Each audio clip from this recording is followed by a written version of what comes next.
بسم اللہ الرحمن الرحیم۔ معزز خواتین و حضرات، آج کی اس ویڈیو کے اندر ہم آپ کو گھوڑے کے متعلق ایسے حقائق بیان کریں گے جو اس سے قبل شاید ہی آپ نے سنے ہوں گے۔ آج کی اس ویڈیو کے اندر ہم آپ کو بتائیں گے کہ اللہ تبارک و تعالیٰ نے قرآن پاک کے اندر گھوڑے کی قسم کیوں کھائی ہے، اور حضور اکرم صلی اللہ تعالی علیہ وسلم گھوڑے کی پیشانی پر ہاتھ پھیرتے ہوئے کیا ارشاد فرماتے تھے، اور سب سے پہلے وہ کون سے پیغمبر تھے جنہوں نے اس پر سواری کی، اور جنت کے اندر کن جنتی لوگوں کو گھوڑے عطا کیے جائیں گے، اور گھوڑے کو اللہ تبارک و تعالیٰ نے کیسے تخلیق فرمایا۔ اور جب اللہ تبارک و تعالیٰ نے حضرت آدم علیہ السلام پر تمام چوپایوں کو پیش کیا تو حضرت آدم علیہ السلام نے گھوڑے کا ہی انتخاب کیوں کیا، اور حضرت سلیمان علیہ السلام ان گھوڑوں سے کیوں محبت کیا کرتے تھے۔ معزز دوستو، ان تمام باتوں کو جاننے کے لیے ہماری اس ویڈیو کو اینڈ تک ضرور دیکھیے گا۔ گھوڑے کو عربی میں الخیل کہتے ہیں۔ اس کے معنی ہے اکڑ کر چلنے والا۔ چونکہ گھوڑے کی چال میں بھی اکڑنا پایا جاتا ہے، اس وجہ سے گھوڑے کو الخیل کہتے ہیں۔ معزز دوستو، اللہ تبارک و تعالیٰ نے کلام پاک کے اندر گھوڑے کی قسم اس کے شرف کو بیان کرنے کے لیے کھائی ہے۔ چنانچہ اللہ تبارک و تعالیٰ قرآن پاک میں ارشاد فرماتا ہے، وَالْعَادِيَاتِ ضَبْحًا، قسم ہے ان گھوڑوں کی جو ہانپ کر دوڑتے ہیں۔ ان گھوڑوں سے مراد غازی یعنی جہاد کے گھوڑے ہیں جو دوڑتے دوڑتے ہانپنے لگتے ہیں۔ صحیح بخاری میں حضرت جریر بن عبداللہ رضی اللہ تعالیٰ عنہ سے روایت ہے، وہ کہتے ہیں کہ میں نے رسول اکرم صلی اللہ تعالی علیہ وسلم کو دیکھا کہ وہ اپنی انگلیاں اپنے گھوڑوں کی پیشانی کے بالوں پر پھیر رہے ہیں اور فرما رہے ہیں کہ اللہ تبارک و تعالیٰ نے قیامت تک خیر کو گھوڑوں کی پیشانی میں گرہ دے کر باندھ دیا ہے، یعنی لازم کر دیا ہے۔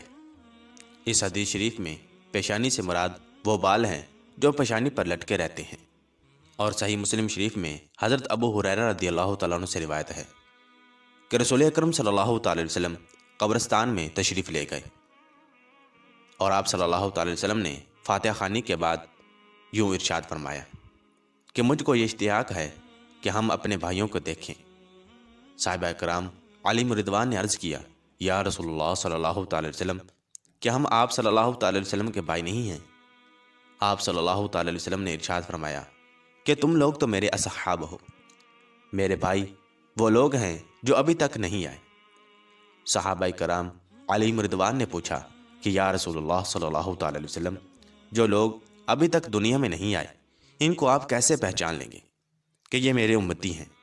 آپ صلی اللہ تعالی علیہ وسلم نے ارشاد فرمایا کہ فرض کرو کہ کسی شخص کے پاس گھوڑے ہیں اور ان پر کوئی نشان سفیدی کا ہے، اور وہ بہت سے گھوڑوں کی جماعت میں ملے جلے کھڑے ہیں، تو کیا وہ شخص اپنے گھوڑوں کو نہیں پہچان پائے گا؟